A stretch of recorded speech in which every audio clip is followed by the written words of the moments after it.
Udah dapat kabar gembira belum? Ada kabar gembira pagi ini. Palestina merdeka.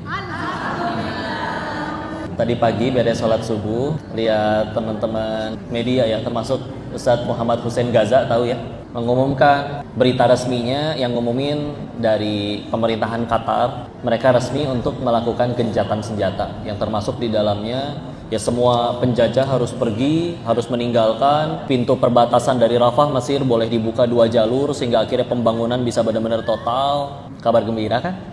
Ya. Dan videonya sudah banyak, nanti kalau kalian lihat di medsos, di Instagram itu udah, wah, anak-anak kecil Gaza sudah berlari-larian bahagia ya. Cuman kok sedikit kita ambil hikmah dan mengingatkan ya. Yang pertama, jelas alhamdulillah, segala puji bagi Allah, la haula wala quwata illa billah. Pertama, ingat, sesuatu baru jadi nikmat itu kalau bikin kita tambah dekat sama Allah.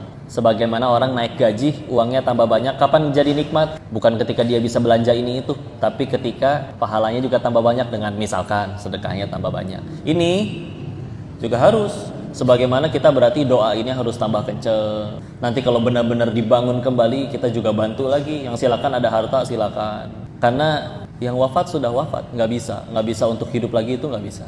Memang syahid, memang husnul khatimah, tapi tetap kan kepedihan yang ditinggalkan oleh orang-orang yang tersayang itu perlu waktu untuk sembuh ya. Jadi ingat, ini baru jadi nikmat kapan? Pokoknya setiap kali kita dapat sesuatu yang bikin hati enak, langsung ingat, wah, tar dulu nih, ini baru jadi nikmat kalau bikin kita tambah dekat sama Allah. Yang kedua, salah satu hikmahnya ya, kita tahu ya, salah satu yang mendukung penjajahan kebakaran, sehingga ini jadi perbedaan antara, ya ini mah kau ngambil hikmah aja ya, wallahu alam, tapi ya inilah perbedaan hambanya duit sama hambanya Allah. Hambanya Allah, Gaza itu kecil dibandingkan dengan negara, karena Gaza itu cuman satu daerah dari Palestina, bukan satu negara lagi, bukan. Tapi yang berjuang di sana, digempurnya kan sebetulnya nggak cuman tahun ini dan tahun kemarin, tapi udah sekian lama. Tapi mau digebugin sekian banyak negara dengan uang lebih besar lebih banyak, nggak berhenti menyerah, belum berhasil terambil juga. Karena mereka hamba Allah, wafat pun mereka siap, terluka pun mereka siap. Teringat dulu pasukannya Khalid bin Walid ketika membela Islam itu nyebut ke musuhnya, kami akan mendatangi kalian dengan pasukan yang amat sangat mencintai mati sebagaimana kalian mencintai kehidupan.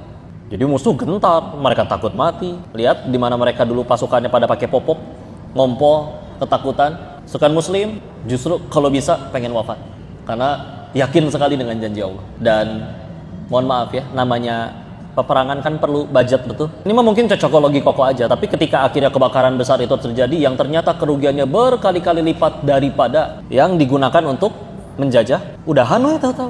Yang kalau ngajur ya udah tuh, Allah tuh kalau udah pengen membulak-balikan, sehingga nggak laku lah kesombongan-kesombongan. Selain musyrik, yang paling Allah benci itu belagu kesombongan. Mungkin kalian juga lihat pemimpinnya kan bilang nanti akan hell will break out katanya, ya. Akan dijadikan neraka. Wah, malah di situ. Itu orang sengaja bikin api kebakaran segede gitu sulit.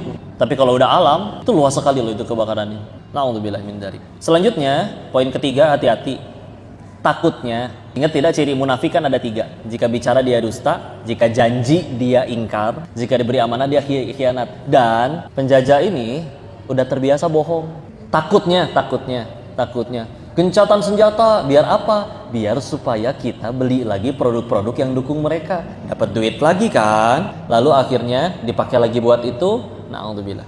Jadi, punten, terusin. Jangan pakai produk-produk yang kita yakin atau kita tahu dia mendukung penjajahan. Karena mereka perlu budget untuk itu. Meskipun ya mereka ya hamba dunia, jadi duit habis, berhenti. Cuman kan ya sebagaimana yang di Amerika kebakaran itu juga kan, mohon maaf ya, kan ada masjid juga yang kena. Jadi kalau misalkan akhirnya mereka punya duit lagi, terus kita ngarep mereka berhentinya, masa ya nunggu kebakaran lagi? Karena yang jadi korban kebakaran nggak cuman rumah-rumah aja loh, tapi juga ada masjid. Jadi ya sudah, jangan dukung produk atau beli produk yang mendukung penjajah.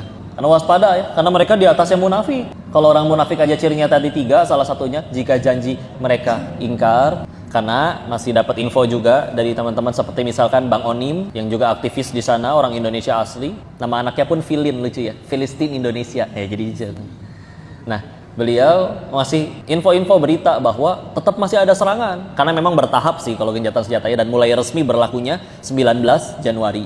Ya takutnya na'udzubillah ini malah dia maksimalin di 4 hari sebelum itu. Jadi ya yuk kencengin lagi. Ini tetap kabar gembira. Na'udzubillah, mudah-mudahan bukan siasat licik. Tapi apapun itu sesuatu baru jadi baik tadi. Satu, kalau bikin kita tambah dekat sama Allah dan makin ngebuktiin ayo kita benar-benar hamba Allah. Jadi apapun yang terjadi kita nggak berhenti doain, nggak berhenti dukung. Sedangkan mereka duit habis bisa berhenti saling dukung. Jangan bikin mereka banyak duit lagi. Yang udah pada ngeboikot, atau saya udah nggak pakai produk itu karena misalkan terbukti nggak ngedukung penjajah, terusin. Insya Allah nggak akan mati kita gara-gara nggak pakai produk mereka. Ya, ini benar-benar kabar gembira ya. Mereka terlepas ya Allah. Kurang lebih sudah ada sekitar 40 ribuan ya, seingat Koko, yang syahid, yang wafat. Dan total sudah, seingat Koko juga 467 hari. Berarti kan lebih dari 1 tahun sebetulnya. Dari yang 7 Oktober itu sampai ke hari ini. Dan setiap hari bertambah terus. Tinggal mudah-mudahan ini benar-benar berakhir dan benar-benar jadi kabar gembira. Ya, amin ya rabbal alamin. Doain terus ya.